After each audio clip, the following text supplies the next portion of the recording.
All right, so this is the second update on the calendar spread. As you can see, this is Apple and my 125 strike, 1120 and 1218. These are the long calls I held from last time. And as you can see, the expiration date on the 125 short calls, I got six of them, which the set that I have expired, I believe, last week. So this is a new one, which expired this Friday. So I'm going to show you how I can close this. I want to close one of the November calls and then I want to roll it over. So basically you go to obviously the option menu and then you go find your strike price. Should be it's November 20th. So as you can see, I have 125 plus one. So you want to sell that. And then you want to go back to the short call, which is right here, October 2nd. And then right here, and just basically you want to buy this. You see the -6, so you want to buy it. And right here, as you can see, I got 125 sell 1120. That's a long call I have, and 125 October 2nd. That's the buy. So basically, I want to buy back this short that I basically sold. So all you have to do is that, put the strike price in 4 point. Let me see if it get through at 4.35. So again, sell to close, buy to close. When you see something to close, meaning you're closing the position. If this says buy to open, sell to open, that means you are opening a position. So just double check it and make sure it's credit because that's how much money you will receive if this goes through. Apple, as you can see, calendar spread, I close it. The status is completed, and the effect, as you can see, it's closed, and the bottom one is also closed. And basically, I am out of this position, and I have to lower it just because I want it to go through. But as you can see, Apple has obviously went up. So overall, I'm down still substantially on this position. I believe I got 600 from the previous spread, the previous short position that expired last week. So the amount here it's roughly around what 1,000, so $400 loss, but plus the loss I have on this one. I believe I lost like a maximum of 200. So in this position, I'm losing 600 right now. My plan was to roll this thing over, but I think I might wait. Well, actually, just let me try this. So for you to roll a position in Robinhood, it's better if you close the position first. Sometimes when you try to close a position, especially a spread and buying a spread at the same time, it's very hard for them to go through.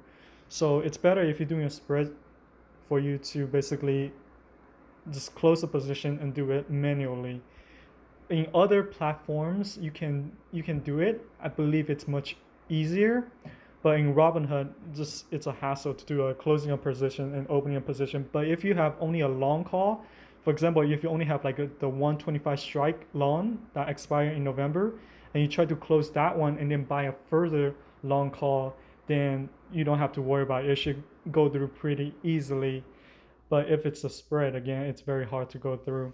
So I'm gonna try this to see. I bought this spread not too long ago for $130. As you can see right now, it's much higher.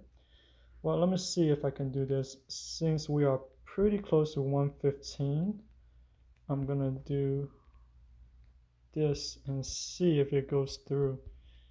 Since I got around $400, so I'm buying 115 and 120. This is what I mean when I try to open a position. As you can see right here, buy to open, sell to open. That means obviously open to a position and the max cost is 420. So this is a debit spread because you are paying up. If you are receiving money, it's going to say a credit spread. So let me see if it goes through. And right now I'm just gonna wait a little bit and see. Apple has been acting pretty well.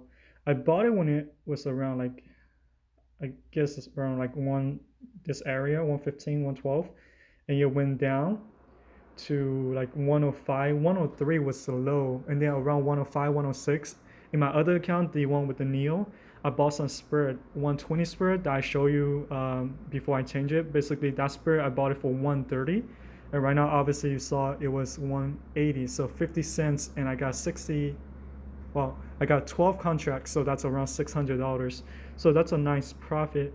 Well, in reality, I am even on this position.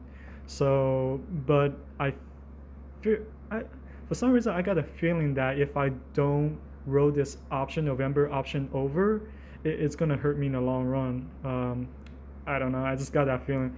I feel like I am more protected if I got a further date with the spread. That's how I feel. That's what makes me feel comfortable when trading this, when doing swing trading, and using. I like to use spreads instead of long calls because the time decay is just. I hate it.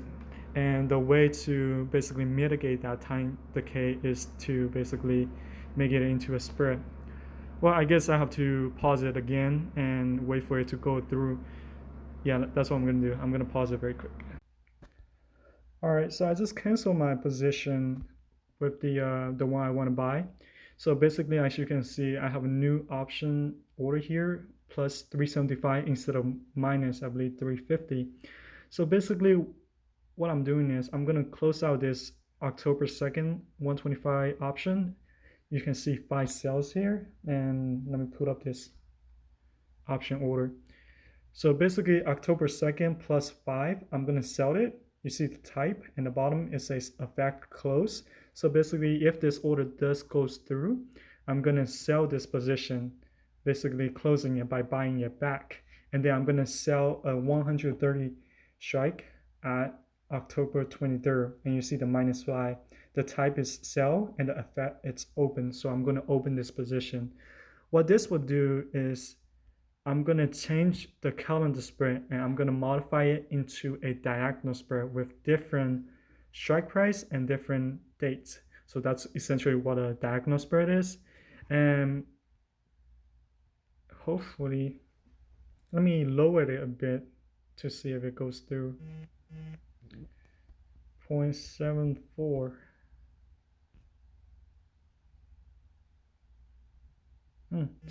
Oh, well, there you go.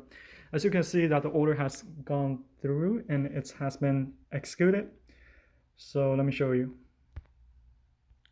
And now you can see that the other position, it's gone.